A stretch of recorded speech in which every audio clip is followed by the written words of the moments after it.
8ই October হঠাৎই হৃদরোগে আক্রান্ত হয়ে প্রয়াত হন হাওড়ার পাঁচলা এলাকার জনপ্রিয় সিপিআইএম নেতা তথা সিআইটিইউ পশ্চিমবঙ্গ রাজ্য কমিটির সদস্য শেখ মোহাম্মদ হাসান।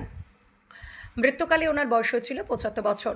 আর সিপিআইএম পাঁচলা এরিয়া কমিটির পক্ষ থেকে রবিবার রানীহাটি স্টেট ব্যাংকের সামনেই সম্পন্ন করা হলো ওনার স্মরণ সভা। এদিন প্রয়াত নেতার প্রতিকৃতিতে মাল্যদানের মধ্য দিয়ে প্রয়াত সিআইটিইউ নেতা শেখ মোহাম্মদ হাসানকে স্মরণ সভা সিপিএম সহ বাম নেতৃত্ব। আর শেখ মোহাম্মদ হাসানের এদিনের এই স্মরণ সভায় উপস্থিত ছিলেন সিপিআইএমের পলিট ব্যুরো সদস্য শ্রীদীপ ভট্টাচার্য, উপস্থিত ছিলেন সিপিআইএম হাওড়া জেলা কমিটির সম্পাদক দিলীপ ঘোষ, উপস্থিত ছিলেন সিপিআইএম হাওড়া জেলা সম্পাদক মণ্ডলীর সদস্য নবীন ঘোষ, পাশাপাশি উপস্থিত ছিলেন সিপিআইএম নেতা পরেশ পাল, ছিলেন সারা ভারত ফরওয়ার্ড ব্লক পশ্চিমবঙ্গ রাজ্য কমিটির সদস্য ফরিদ মোল্লা, উপস্থিত ছিলেন সারা ভারত অগ্রগামী মহিলা সমিতি পশ্চিমবঙ্গ রাজ্য কমিটির সম্পাদিকা তথা পাঁচলার প্রাক্তন বিধায়িকা ডলি রায় সহ অন্যান্যরা।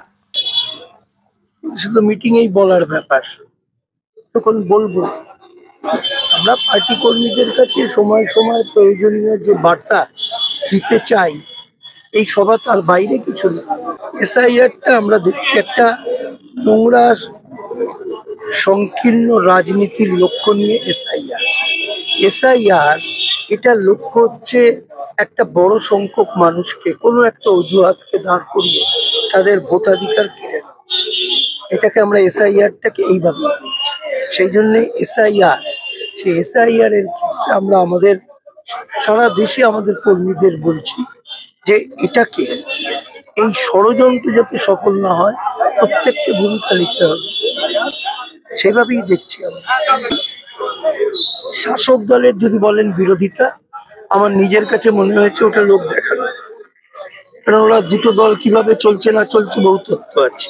আমরা পরিষ্কার বলছি, মানুষ, আমি যেটা বলার ক্ষেত্রে বললাম, এসআইআর এর নামে যেটা চেষ্টা চলছে, যেটার সম্পর্কে আমরা শঙ্কিত, কোনোভাবেই প্রকৃত ভোটারের নাম বাদ দেওয়া যাবে না। কোনো অজুহাত তুলে ধর্ম বা ভাষার নামে কোনো মানুষের ভোটাধিকার কাড়া যাবে না। কিন্তু আমরা বলছি যে যারা দীর্ঘদিন ধরে বেআইনি ভোটার, ফেক ভোটার, বহু জায়গায় নাম আছে মৃত অথচ ভোটার তালিকায়, আমরা বলছি এগুলো বাদ দাও, ভোটার তালিকাকে পরিশুদ্ধ করো।